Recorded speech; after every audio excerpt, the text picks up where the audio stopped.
নমস্কার।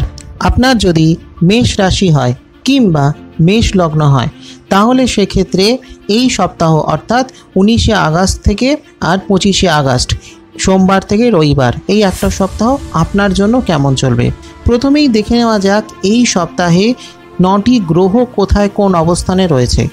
এই সপ্তাহ জুড়ে মঙ্গল বৃহস্পতি আপনার বৃষ রাশিতে থাকছে, রবি শুক্র থাকছে সিংহ রাশিতে, কেতু থাকছে কন্যা রাশিতে, শনিদেব থাকছে কুম্ভে আর রাহু থাকছে মীনে।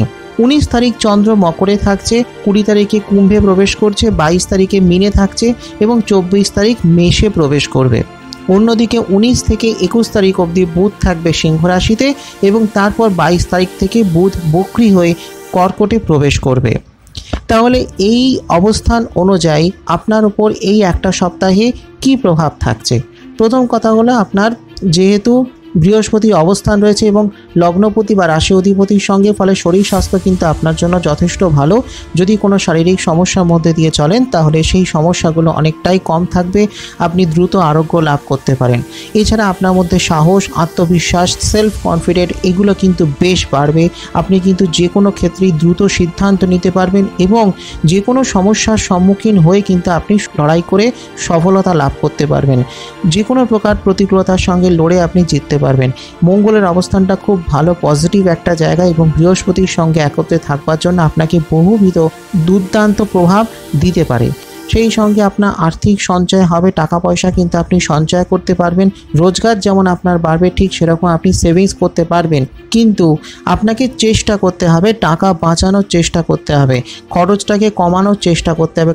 কারণ কি, যেহেতু রাহু দ্বাদশে অবস্থান করছে তাই টাকা বাঁচানোর চেষ্টা করুন, খরচকে কমানোর চেষ্টা করুন, কারণ এই সময়টা কিন্তু আপনার আর্থিক শ্রীবৃদ্ধির জন্য অবশ্যই সহায়ক হবে।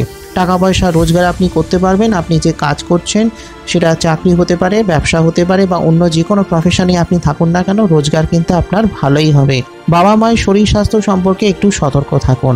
বিশেষ করে সপ্তাহের শেষের দিকে আপনাকে একটু সতর্ক থাকতে হবে। তাদের শরীর স্বাস্থ্যের ওপর যত্ন নিন, বিশেষ করে মায়ের শরীর স্বাস্থ্য নিয়ে একটু যত্ন নিতে হবে। এছাড়া আপনার ব্যবসা বাণিজ্য কিন্তু ভালো হবে, টাকা পয়সা রোজগার হবে, ব্যবসা আপনি আরও বাড়াতে পারবেন। তবে আপনার যদি কোনো পার্টনারশিপ বিজনেস থাকে তাহলে কিন্তু একটু সতর্ক হতে হবে। যদি আপনার পার্টনারশিপ বিজনেস থাকে বা আপনার ব্যবসায় যদি একাধিক শেয়ার হোল্ডার থাকে তাহলে সেক্ষেত্রে তাদের সঙ্গে কিছু সমস্যা, অল্প বিস্তর কিছু বাদানুবাদ বা কিছু মতবিরোধ বা মতপার্থক্য তৈরি হতে পারে। তাই সেই দিকটা একটু সতর্ক থাকুন। কোনো রকম সমস্যা হলে আলোচনার মাধ্যমে মিটিয়ে নিন। এছাড়া আপনি যদি চাকরি করেন তাহলে এমনিতে আপনার সপ্তাহটা ভালোই থাকবে, কোনো ভালো সুযোগ আসতে পারে। বা ধরুন আপনি চাকরির চেষ্টা করছেন, আপনি ফ্রেশার, কাজের চেষ্টা করছেন, তাহলে সেক্ষেত্রে আপনার কর্মপ্রাপ্তি হতে পারে, কর্মযোগ আছে, সময়টা কিন্তু মোটের ওপর ভালো। এবং সেই সঙ্গে আপনার মানসিক কিছু চঞ্চলতা কিন্তু এই সময় হতে পারে। বিশেষ করে বলছি স্টুডেন্টদের ক্ষেত্রে, আপনি যদি শিক্ষার্থী হন সেটা স্কুলের হতে পারে, কলেজের হতে পারে বা ইউনিভার্সিটিরও হতে পারে। আপনার যদি মানসিক চঞ্চলতা বৃদ্ধি পায় তাহলে ধ্যান হলো এই সমস্যা সমাধানের সবথেকে বড় অস্ত্র। তাই মানসিক চঞ্চলতা কমানোর জন্য অবশ্যই আপনি ধ্যান করুন। এছাড়া যেটা হলো যে আপনার প্রেম, দাম্পত্য জীবন সেগুলো কিন্তু ভালো থাকবে, পারিবারিক জীবন ভালোই থাকবে। আপনি যদি কোনো বিশেষ কাজ করেন, কোনো বিশেষ সিদ্ধান্ত নেন তাহলে অবশ্যই পরিবারের সঙ্গে আলোচনা করুন।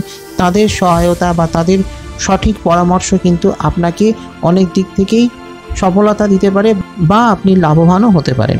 তো এটাই আমার সংক্ষিপ্ত আলোচনা। ভালো লাগলে একটা লাইক করে দেবেন, শেয়ার করে দেবেন, সকলকে কমেন্ট করে অবশ্যই জানাবেন আপনার প্রশ্ন বা মতামত। সেই সঙ্গে অ্যাস্ট্রাইভস চ্যানেলটিকে সাবস্ক্রাইব করে রাখুন, ফলো ও লাইক করে রাখুন অ্যাস্ট্রাইভস ফেসবুক পেজ, যাতে এই চ্যানেলের সমস্ত ভিডিওর নোটিফিকেশান সবার আগে আপনার কাছে পৌঁছয়। আসছি খুব শীঘ্রই আগামী পর্বে আরও কিছু নতুন তথ্য নিয়ে। ততক্ষণের জন্য নমস্কার।